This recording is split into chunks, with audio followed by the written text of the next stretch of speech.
Samedi 14 janvier, c'est le journal sur Al24 News. Voici les titres. Entretien exclusif d'Al24 News avec Nkosi Mandela. Pour le petit-fils de Madiba, l'Algérie a toujours été un modèle pour le continent.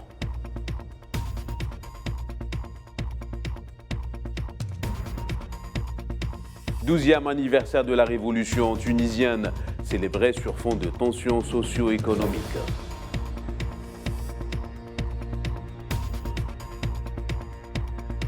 Les participants du 16e congrès du Front Polisario expriment leur solidarité avec la cause sahraoui et la juste cause de son peuple en quête de décolonisation.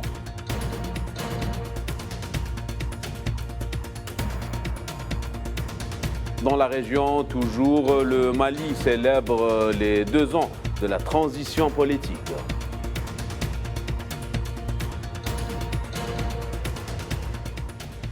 Bonsoir à tous, voilà pour les titres. Lors de sa visite en Algérie à l'occasion du Chan, le petit-fils de Nelson Mandela a été reçu par le président Abdelmadjid Tebboune. Nkosi Mandela a remercié le président pour l'accueil et l'honneur qu'il lui a fait en baptisant le stade de Brahri au nom de son grand-père Nelson Mandela. À cette occasion, Nkosi Mandela a accordé un entretien exclusif à Al24 News. Le petit-fils de Madiba est revenu sur le rôle de leadership de l'Algérie en Afrique, estimant que l'Algérie a toujours été un modèle pour le continent.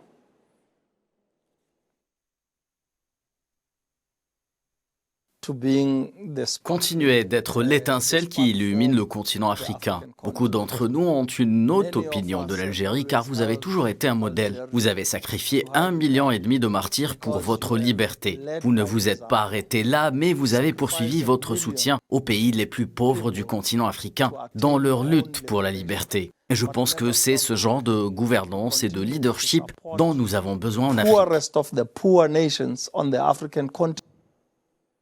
Nkosi Mandela est également revenu sur la lutte du peuple sahraoui et la justesse de sa cause. The Sahrawi Republic sits on my right hand. I always wear a bracelet that I was given by His Excellency. Je porte toujours un souvenir du Sahara occidental à ma main droite, un bracelet qui m'a été offert par le président Ibrahim Rali lors de ma visite en Algérie. J'ai eu la chance de visiter le Sahara occidental. J'ai également été au camp de réfugiés de Tindouf. J'ai pu d'ailleurs constater de près la souffrance de nos frères sahraouis dans les territoires occupés. And therefore, I promised that I would live the rest of my days. Depuis, j'ai pris l'engagement de consacrer le reste de ma vie à la défense du Sahara occidental.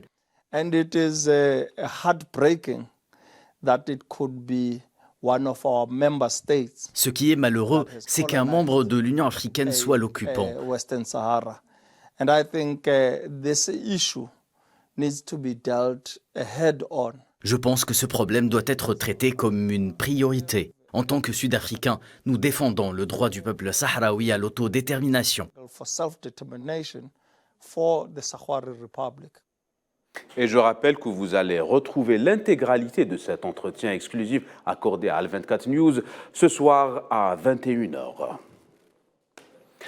Les Tunisiens commémorent aujourd'hui le 12e anniversaire de la révolution tunisienne. C'était un 14 janvier 2011 qui a connu la chute de l'ancien président Zine El Abidine Ben Ali après une contestation populaire qui a touché le pays suite à ce qui a été appelé l'affaire Bouazizi. La révolution du jasmin, comme certains l'appellent, a précipité le départ de l'ancien régime. L'autre dossier de ce journal, c'est bien entendu le 16e congrès du Front Polisario qui s'est ouvert dans la wilaya de Dakhla. Les travaux ont commencé et se poursuivent pour le 2e jour consécutif, avec comme thème central la décolonisation du Sahara occidental qui glane de plus en plus de soutien à l'international au moment où la lutte armée contre l'occupant marocain s'intensifie.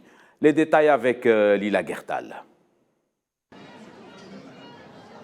Les délégués du Front Polisario réunis en un grand congrès à Dakhla, le 16e du genre, un congrès qui marque l'entrée de la lutte armée du peuple sahraoui dans une nouvelle étape. Une rencontre du comité préparatoire d'Ausser en vue de rapprocher les vues sur toutes les questions débattues lors des conférences politiques préparatoires a déjà eu lieu. Ainsi, ils sont quelques 2000 congressistes et plus de 300 personnalités d'Afrique, d'Amérique latine, d'Europe et d'Asie à y prendre part.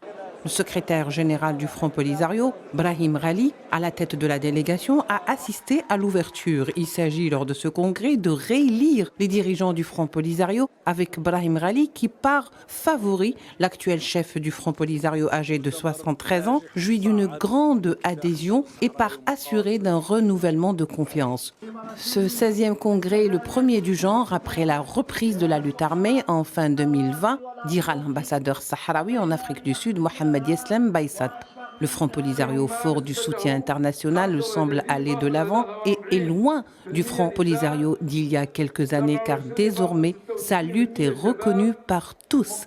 Et les résolutions onusiennes et africaines versent toutes dans une seule certitude, celle de la nécessité de faire le distinguo entre les territoires marocains et ceux sahraouis avec le principe fondamental de l'autodétermination.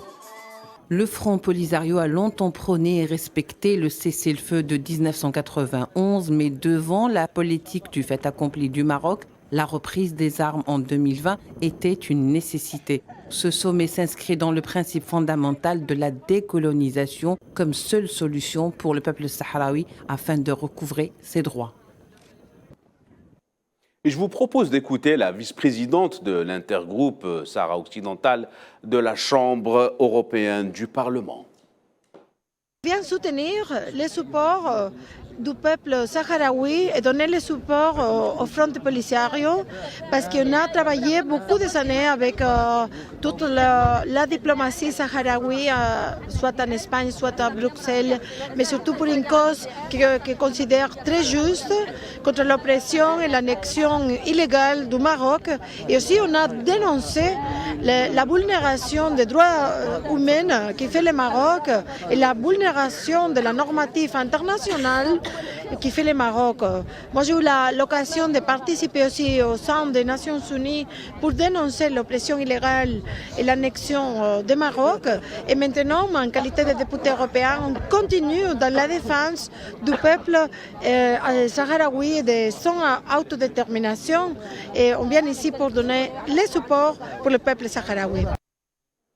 Dans ce registre, plusieurs personnalités et associations d'Amérique latine et d'Europe ont exprimé leur solidarité avec le peuple du Sahara occidental et son droit inaliénable à l'autodétermination conformément aux résolutions des Nations unies et à la légitimité internationale.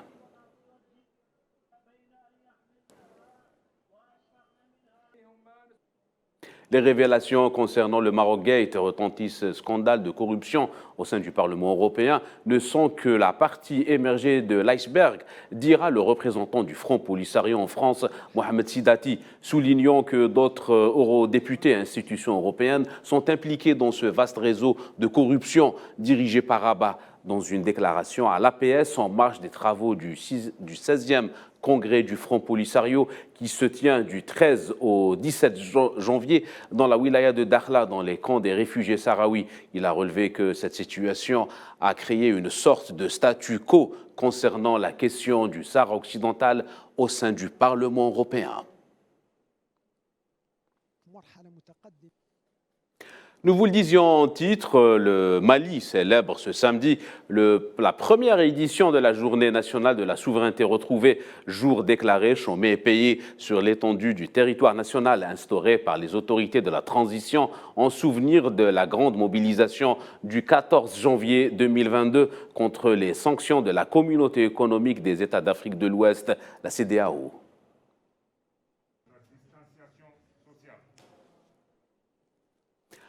La présence des pays africains au sein du Conseil de sécurité de l'ONU sous un statut permanent glane de plus en plus de soutien. La chef de la diplomatie allemande, Annalena Baerbock, a annoncé son soutien ainsi que celui de son homologue française, Catherine Colonna, pour la création de 2 sièges permanents au Conseil de sécurité pour le continent africain.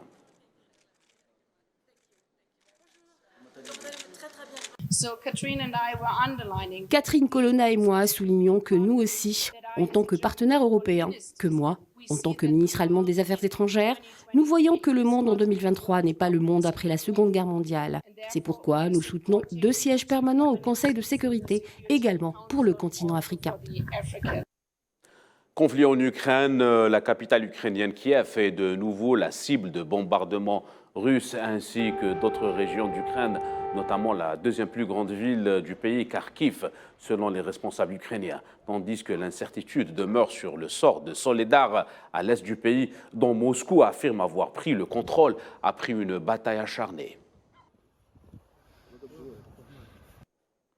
Dans les territoires palestiniens occupés, les exactions sionistes redoublent d'intensité sur fond d'escalade meurtrière engagée par le gouvernement d'extrême droite dans plusieurs régions. À Jenin, justement, l'armée sioniste a assassiné 2 jeunes âgés de 23 et 24 ans dans la ville de Djaba. Selon l'agence palestinienne Wafa, les forces d'occupation ont tiré sur un véhicule dans lequel se trouvaient les 2 martyrs, Hamamra et Khalilia, avant de les poursuivre jusqu'au village voisin d'Al-Fandoumia, où ils ont été froidement abattus. Toujours à Jenin, un autre jeune originaire de la ville de Yamoun s'ajoute au bilan des martyrs du jour. Samer Al-Jabari a succombé à ses blessures après avoir été victime le 2 janvier d'un assaut sur la ville de Kafrdan.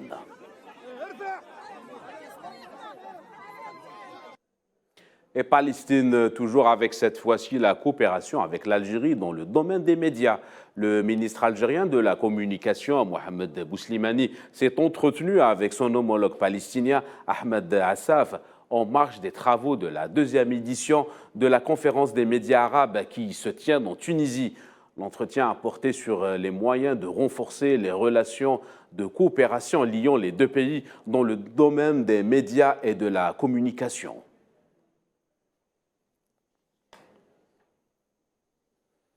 Direction Amérique latine au Pérou, le ministre de l'Intérieur Victor Rojas et la ministre de la Femme Grecia Rojas ont présenté leur démission. Dans le même temps, les manifestations et les blocages se poursuivent au pays alors que la présidente Dina Boluarte a exclu quant à elle de démissionner comme l'exigent les protestataires. C'est donc une situation politique de plus en plus tendue au Pérou, et qui a des conséquences, l'amène la chef de la Commission interaméricaine des droits de l'homme, Edgar Stewart Rallon, a demandé une enquête sur l'usage de la force lors des manifestations contre la présidente Dina Boluarte, qui ont fait plus de 40 morts pour le moment.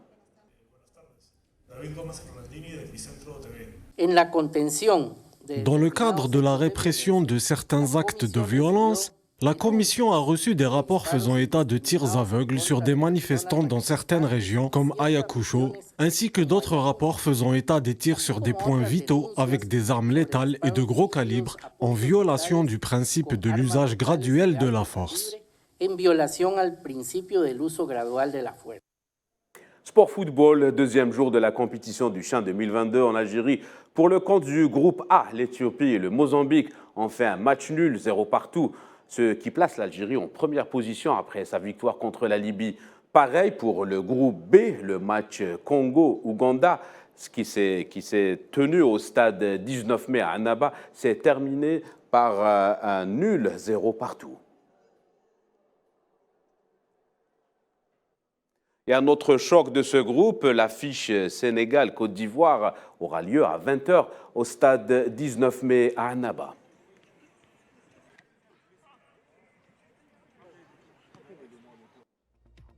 C'est la fin de ce journal. Excellente soirée à tous.